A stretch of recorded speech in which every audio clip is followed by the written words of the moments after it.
룻기서를 보면 넘어가지 말아야 될 인물 중에 하나가 보아스입니다. 사실 뭐 룻기서는 룻이 주인공이기는 하지만 저희가 주일마다 성경 인물을 가지고 은혜를 나누고 있기 때문에 보아스에 대해서 조금 한 주간 묵상하게 됐었습니다. 먼저 룻에 대한 상황을 조금 정리해 보면 지난주도 말씀을 나눴지만 룻의 상황을 보면 룻은 시어머니 나오미를 따라서 이제 유다 베들레헴으로 오게 되죠. 룻은 모압이라는 이방 여인 신분입니다. 거기서 지금 시어머니 나오미를 먹여 살려야 되는 이 부담감이 큽니다. 남자들이 없기 때문에 지금 경제적 활동을 해야 되는 게 지금 룻입니다. 근데 룻은 시어머니 나오미에게 이스라엘의 율법과 풍습을 잘 들었을 거예요. 고아와 과부가 어떻게 살아가야 되는지를 잘 들었을 거예요. 그게 무슨 얘기냐? 신명기 24장 19절을 보면 네가 밭에서 곡식을 벨 때에 그 한 뭇을 밭에 잊어버리거든 다시 가서 가져오지 말라. 나그네와 고아와 과부를 위하여 남겨두라. 그리하면 내 하나님 여호와께서 내 손으로 하는 모든 일에 복을 내리시리라.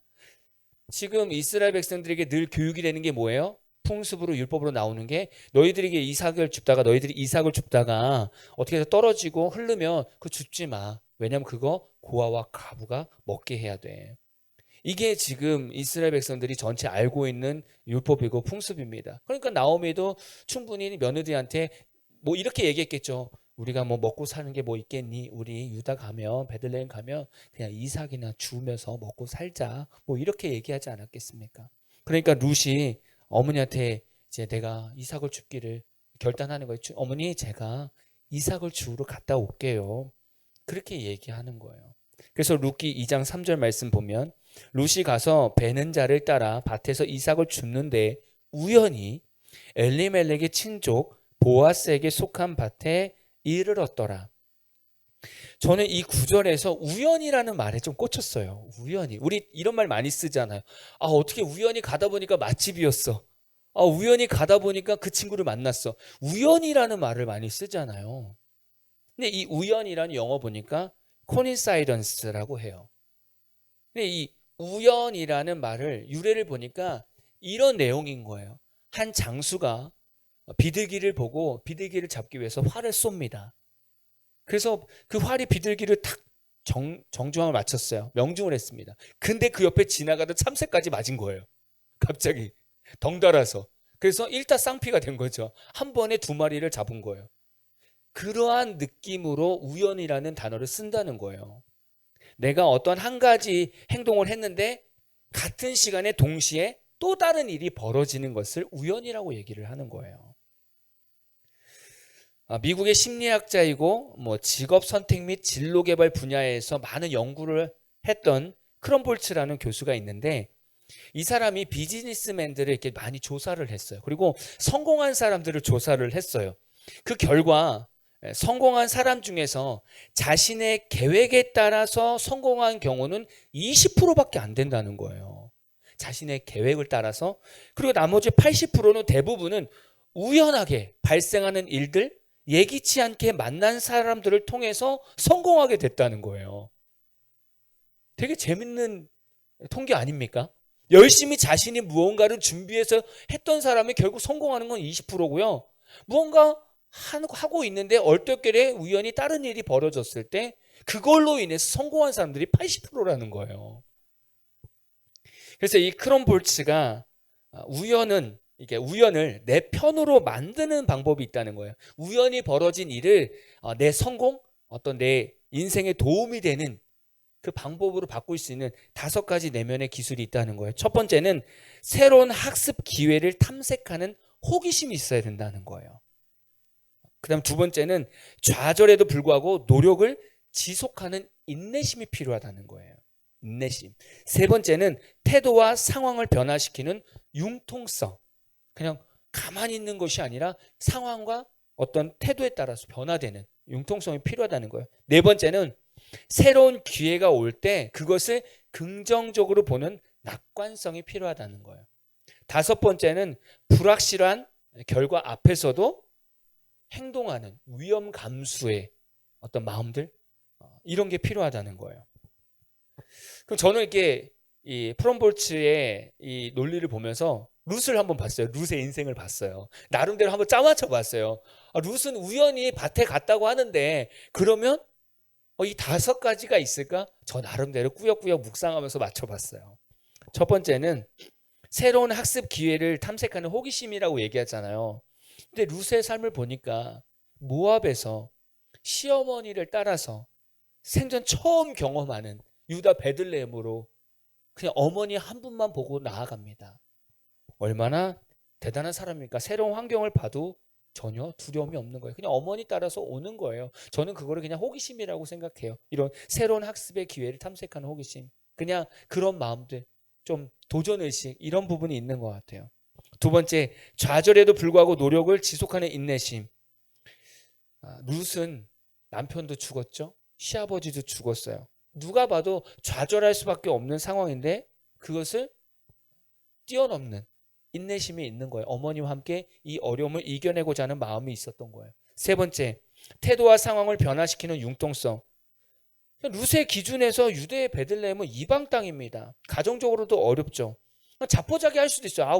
뭐 이거 어떻게 살아? 이렇게 자포자기 할 수 있는데 룻은 그렇게 하지 않고 내가 이 상황에서 어떻게 어머니를 먹여 살릴까라는 삶의 태도를 바꾸는 거예요. 이게 융통성이거든요. 그냥 부정적이라고 해서 그냥 부정적으로 살아가는 것이 아니라 거기서 내가 어떻게 살아갈 것인가 바꿔내는 게 융통성이죠. 네 번째, 새로운 기회가 올 때 그것을 긍정적으로 보는 낙관성입니다. 룻은 타국에서 이삭을 주어야 돼요. 어려운 상황입니다. 근데 오히려 이거를 다행이다. 이렇게라도 내가 어머니를 먹여 살릴 수 있으니 다행이다. 얼마나 긍정적일까요? 마지막 5번째, 불확실한 결과 앞에서도 행동하는 위험 감수. 룻은 지금 밭으로 나가서 이삭을 주어야 되는데 그 베들레헴 땅이 어떤 땅인지 어떤 사람들이 있는지 몰라요. 어떤 일이 벌어질지 몰라요. 자기를 보호해 줄 수 있는 남편도 없어요. 근데도 그 위험을 감수하고 어머니를 먹여 살리기 위해서 나가는 거예요. 그게 저는 룻의 인생이라고 봐요. 근데 룻이 밭으로 나갔을 때 이 보아스 땅으로 갔을 때 우연이라고 표현하는데 룻의 입장에서는 우연이라고 표현할 수 있지만 하나님 보실 때는 그거는 우연이 아니라 이 룻의 아름다운 마음 있잖아요. 모압 땅에서 나오미가 너 애기도 없으니까 그냥 제2 인생을 살아. 그냥 니네 동네로 가. 이렇게 했는데 룻은 어머니를 포기하지 않은 거예요. 그리고 어머니 하나님이 나의 하나님이라고 고백한 거예요. 저는 이 마음이 하나님께 상달된 거라고 저는 믿어요. 그래서 하나님은 우연이 아니라 필연적으로 보아스를 만나게 하신 거죠. 저는 그래서 하나님의 사람은 우연이라는 말을 쓰면 안 된다고 생각해요. 하나님의 사람은. 왜요? 이거 자칫 잘못 생각하면 내가 무언가 일을 했는데 우연한 일이 생겼어요. 그러면 여기는 하나님이 모른다라는 의미죠. 하나님도 모르게 무언가 일이 생겼어. 그게 아니라 무언가 일이 벌어지면 둘 중에 하나죠. 하나님께서 우리의 신앙을 보시고 그 마음이 아름다워서 좋은 결과를 내가 생각하지 못한 뜻밖의 일을 만드시는 경우도 있고 반대로 내가 무언가를 했는데 내 마음에 욕심이 있어서 죄 가운데 넘어지는 일이 생기는 거죠. 이 양쪽 모든 일은 우연이 아닌 거예요. 그냥 우리 인간 사회에서 흔히 표현하는 게 우연인 것이죠. 하나님은 다 알고 계신 거예요. 그러니까 룻이 보아스 집에 가는 것도 룻의 입장에서는 우연히 갔다라고 표현할 수 있지만 하나님은 너 진짜 우연히 너 잘 갔구나 이렇게 표현하지 않으시는 거예요. 그래, 너 내가 거기 계획하고 있었어. 잘 갔어. 이렇게 말씀하시겠죠. 지금 룻은 이렇게 준비가 된 상태입니다. 그럼 오늘 주인공이 보아스를 봐야 되지 않겠습니까? 과연 보아스는 어떤 사람일까요? 보아스의 어떤 성품, 성향을 잘 보이는 몇 구절 말씀을 보면서 보아스를 좀 봤으면 좋겠어요. 룻기 2장 4절입니다. 마침 보아스가 베들레헴에서부터 와서 베는 자들에게 이르되 여호와께서 너희와 함께 하시기를 원하노라 하니 그들이 대답하되 여호와께서 당신에게 복 주시기를 원하나이다 하니라. 아주 평범한 인사 같죠? 이것은 당시 히브리인들이 주로 하는 인사법입니다. 당시 히브리인들에게는 두 가지 인사법이 있었어요. 첫 번째 인사법은 지금 보아스하고 이렇게 이삭을 베는 자들이 인사했던 방법입니다. 여호와의 이름으로 평안을 구하는 거예요. 주님의 이름으로 축복합니다. 평안을 구합니다. 이렇게 서로 인사하는 거예요. 근데 이 인사법은 대체적으로 친구 관계 아니면 대등한 관계였을 때 이 인사법을 쓰는 거예요. 또 다른 인사법은 보통 이렇게 엎드리거나 무릎을 꿇고 인사를 합니다. 이 인사법은 높은 사람한테 인사를 할 때 이 인사법을 씁니다. 그러면 보아스는 지금 밭의 소유자입니다. 권력이 있는 사람이에요. 베는 사람은 하인들입니다. 그러면 기본적인 상식은 지금 이 일하는 사람들은 보아스를 봤을 때 무릎을 꿇거나 엎드려서 인사를 해야 돼요. 근데 서로 주님의 이름으로 평안하십시오. 이렇게 인사하고 있는 거예요. 그러니까 친구 관계에서 인사법, 대등한 관계에서 인사법으로 서로 인사하고 있더라는 거예요. 저는 그걸 보면서 보아스가 좀 남다르게 보이는 거예요. 하인을 친구처럼, 하인을 자기와 같은 대등한 사람으로 보고 있는 거예요. 너무나 인격적인 사람 아닙니까? 존중의 사람 아닙니까? 저는 존중의 아이콘이라고 생각해요. 이 보아스가. 원래 생각해보면 하인이 늘 무릎 꿇고 보아스 주인이요 오셨습니까? 뭐 이렇게 인사해야 되는데 이거는 제가 볼 때 성경에 기록되기 위해서 한 번 이렇게 서로 인사한 게 아니라고 봐요. 저는 평상시에 계속 뭘 무릎 꿇고 엎드려서 인사해. 괜찮아. 너하고 나는 친구야. 괜찮아. 서로 존중해주는 그런 모습인 거죠. 두 번째, 룻기 2장 9절입니다. 그들이 베는 밭을 보고 그들을 따르라. 내가 그 소년들에게 명령하여 너를 건드리지 말라 하였느니라. 목이 마르거든 그릇에 가서 소년들이 길러온 것을 마실지니라 하는지라. 보아스는 룻이 이방 여인인 것을 너무나 잘 알고 있어요. 그리고 든든한 보호자가 없고 젊은 과부였다는 것을 너무나 잘 알고 있어요. 보아스의 젊은 일꾼들이 이 룻을 괴롭힐 가능성이 있었음을 누구보다 잘 알고 있었어요. 그래서 사전에 미리 주의를 주는 거예요. 너희들 건들지 마. 너 저 룻 건들지 마. 이렇게 주의를 주는 거예요. 저는 이 모습 속에서도 보아스를 좀 남다르게 본 거예요. 제가 보아스를 너무 사랑하는지 모르겠습니다만은 보아스를 너무 좋게 본 거예요. 어떻게 봤냐면 다른 사람을 존중해 주는 것뿐만이 아니라 룻의 처지를 명확하게 파악하고 룻이 이곳에 있을 때 어떤 어려움이 있는가, 어떤 문제가 있을까라는 것을 좀 세심하게 생각했던 거예요. 보아스가 룻을 위해서 사전에 소년들에게 건들지 마, 힘들게 하지 마 라고 얘기한 것은 보아스가 평소에 일을 할 때 하나하나 신중하게 일하는 사람이에요. 뿐만이 아니라 한 사람 한 사람 대할 때도 결코 성의 없이 대하는 사람이 아니었다는 거예요.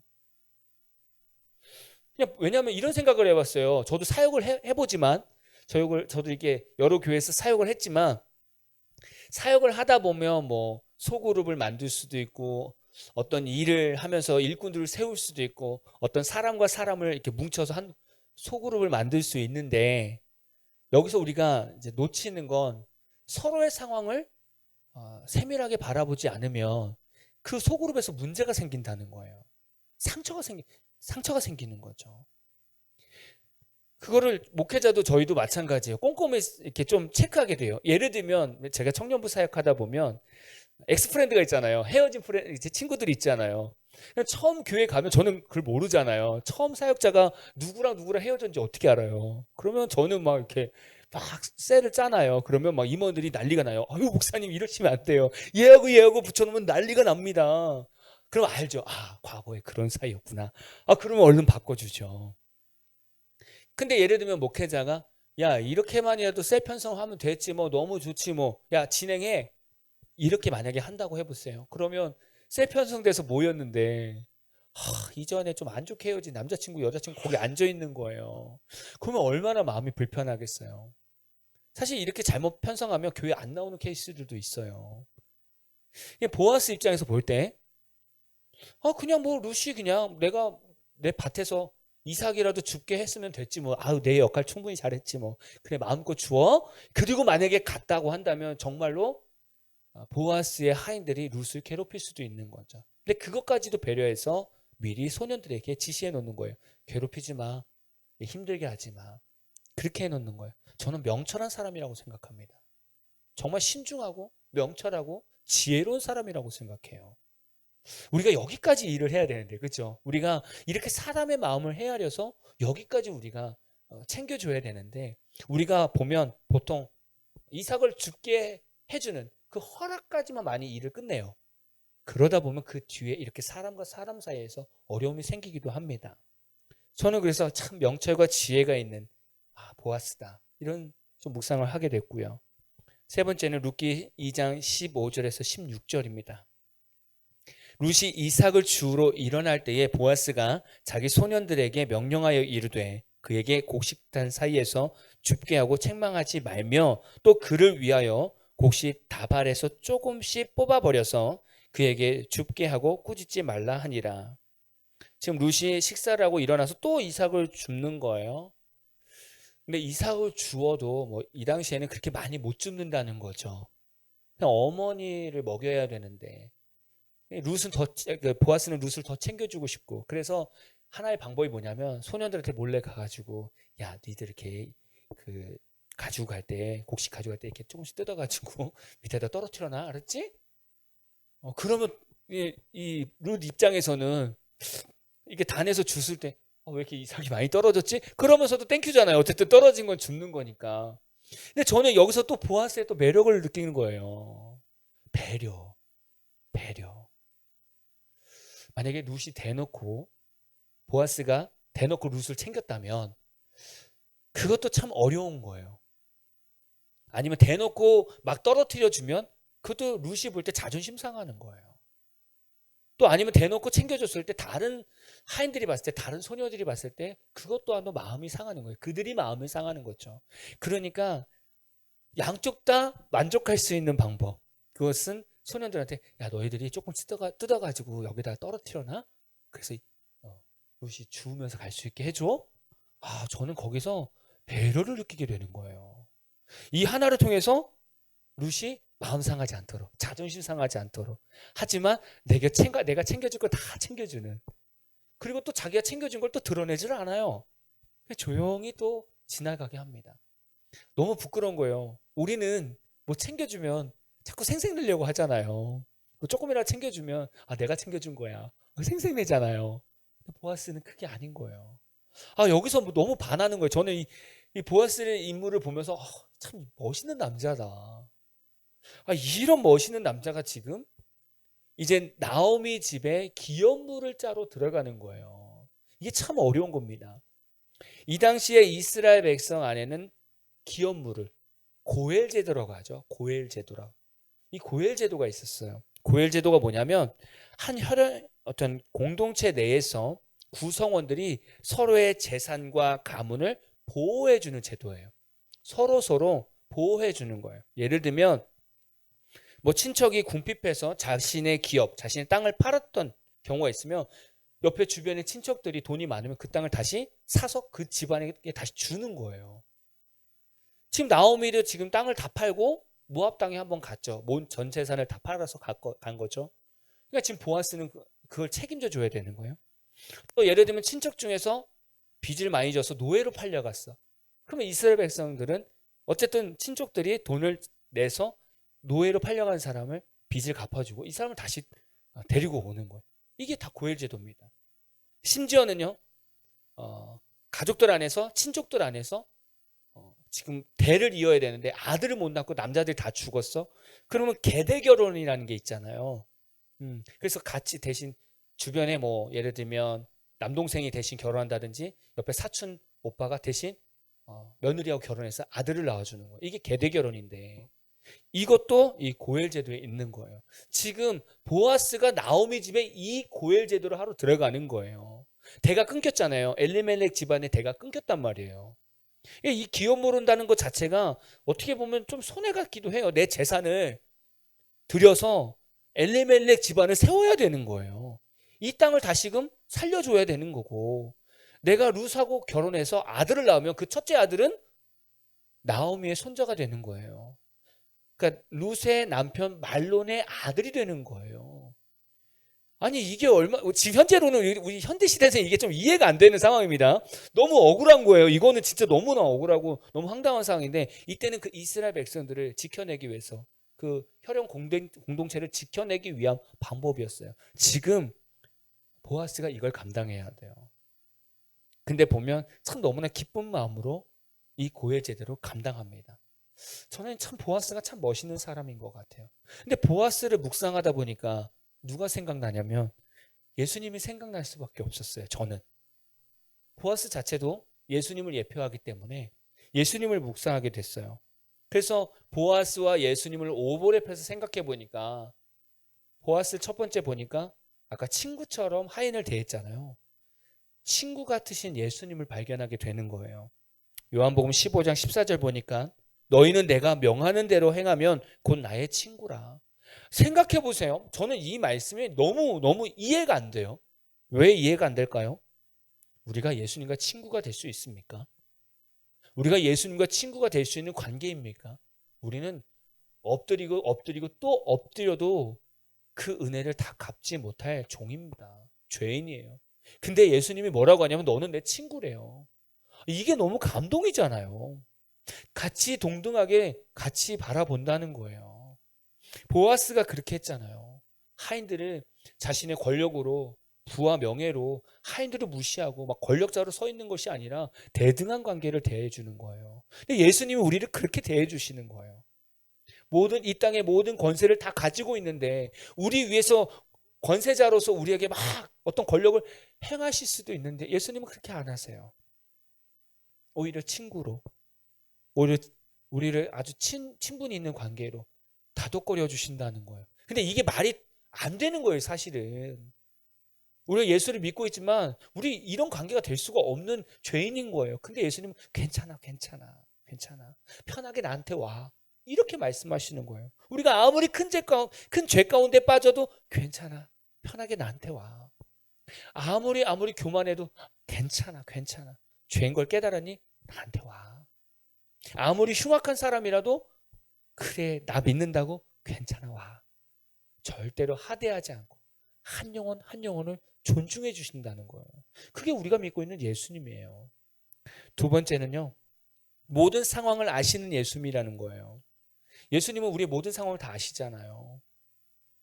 요한복음 13장 21절 보니까 예수께서 이 말씀을 하시고 심령이 괴로워 증언하여 이르시되 내가 진실로 너희에게 이르노니 너희 중 하나가 나를 팔리라 하니라. 여러분 이 내용 알 거예요. 최후 만찬을 하면서 이제 예수님께서 누가 나를 팔지, 누가 나를 부인할지 다 알려주셨어요. 저는 제발 너가 나를 부인하지 않았으면 좋겠다. 제발 네가 나를 팔지 않았으면 좋겠다라고 미리 말씀하신 거예요. 미리. 배려죠. 미리 우리의 앞날을 미리 상황을 다 말씀하시고, 너가 굳이 안 팔아도 돼. 이런 거 있잖아요. 야, 누군가는 할 건데 굳이 너가 안 해도 돼. 너는 나를 부인할 건데 그렇게 하지 마.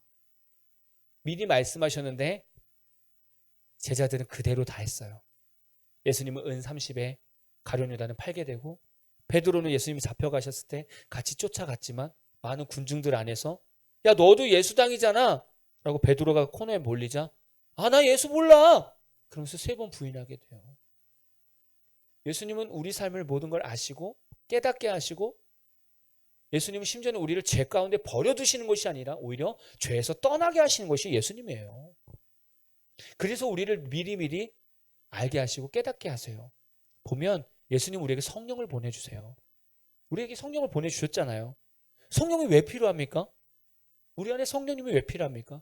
우리가 잘못된 길을 갈 때, 우리가 죄된 길을 갈 때, 죄된 생각을 할 때 성령님께서 아니야, 그 길은 사탄의 미혹이고 거긴 유혹이야 라고 미리 깨닫게 해주시는 거예요.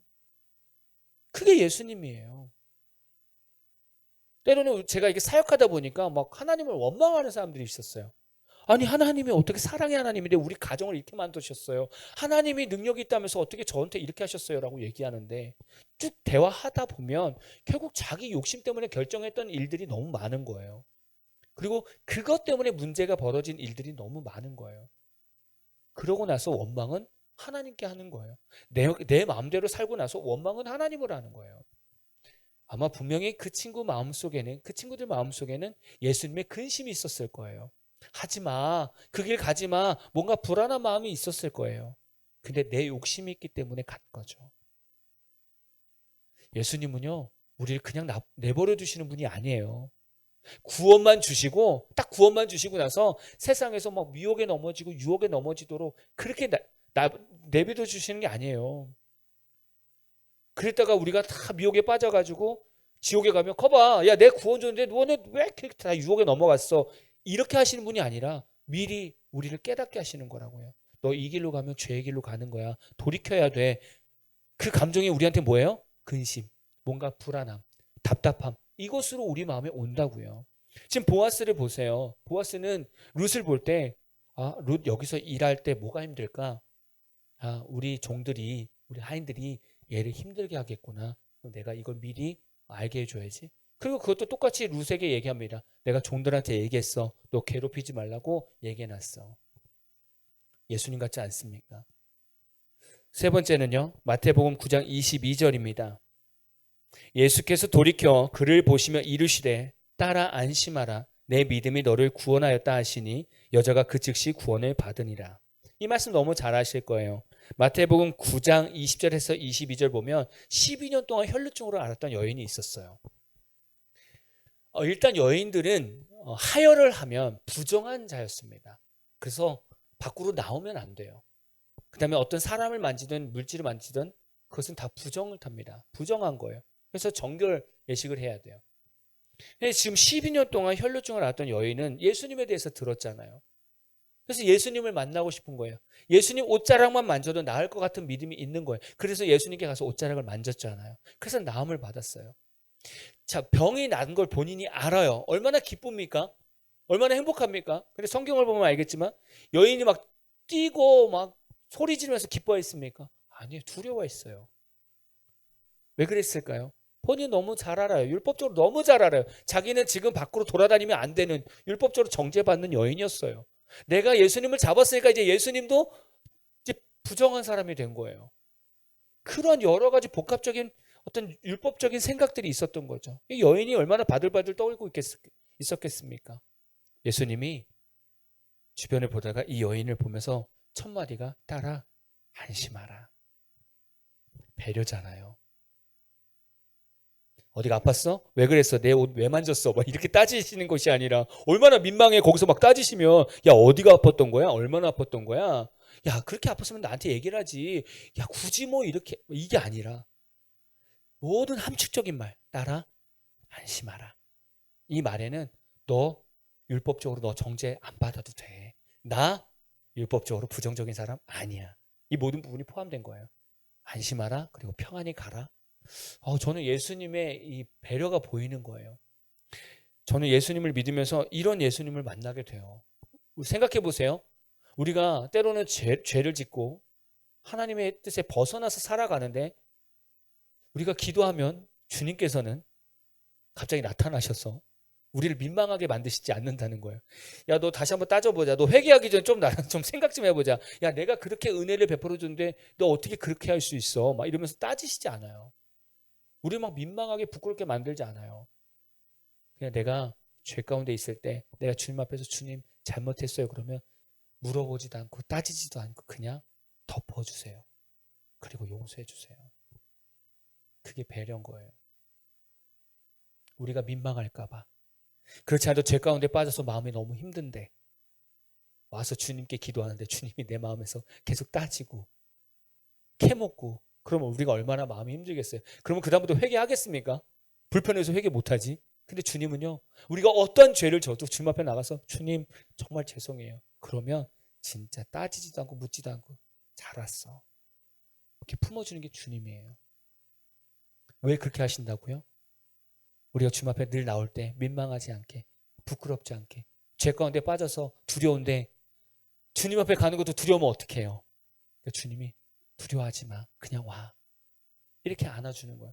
보아스도 그렇게 하잖아요. 내가 너무 이걸 너무 대놓고 뿌려주면 룻이 마음 상하겠지. 너무 자존심 상하겠지. 이런 배려 가운데서 소년들한테 조금씩 떨어뜨려 놓으라고 한 거잖아요. 저는 그런 데서 예수님을 바라보게 돼요. 예수님의 구원은 우리를 죄인이라고 무시하는 것이 아니라 한 영혼 한 영혼을 존중해 주시는 분이에요. 예수님의 구원은 우리를 죄 가운데 빠지게 하는 것이 아니라 우리를 죄에서 떠나게 하시는 분이에요. 예수님의 구원은 우리를 죄로 인해서 민망하게 만들거나 막 부끄럽게 만드시는 것이 아니라 죄의 정죄함에서 평안하게 떠날 수 있도록 해주시는 것이 예수님의 구원이에요. 그게 보아스의 성품이고 그러한 사람이 룻을 품게 되는 거예요. 룻이 보아스를 만난 것은 우연입니까? 지금 말씀을 들어보니까 우연이 아니죠. 그냥 룻 입장에서 표현할 때 우연인 거예요. 하나님은 이미 계획해 두시고 이런 아름다운 성품을 가진 보아스를 통해서 예수님의 족보를 이어가는 그런 계획이 있었던 거예요. 우리가 예수를 믿는 것이 우연입니까? 내가 모태신앙으로 태어난 것이 우연입니까? 그렇지 않아요. 하나님께서 우리를 일찌감치 우리를 계획하시고 우리를 부르시고 우리를 하나님의 자녀로 삼아주신 거예요. 그러니까 이런 상황들이 기쁜 거예요. 이제 앞으로 생각해 보세요. 보아스를 통해서 나오미의 모든 기업들이 다 회복이 되고 룻과 결혼해서 아들을 낳고 얼마나 기쁩니까? 우리가 룻이라고 생각해 보세요. 보아스가 예수님이라고 생각해 보세요. 우리가 날마다 예수님을 만나면서 살아갈 때 우리는 얼마나 큰 기쁨이 넘치겠습니까? 얼마나 행복한 인생이 되겠습니까? 저와 여러분의 인생이 한 주의 인생이 이렇게 보아스처럼 멋있는 예수님과 한 주 살아가면서 늘 기쁘고 늘 행복한 삶이 되기를 진심으로 축복합니다.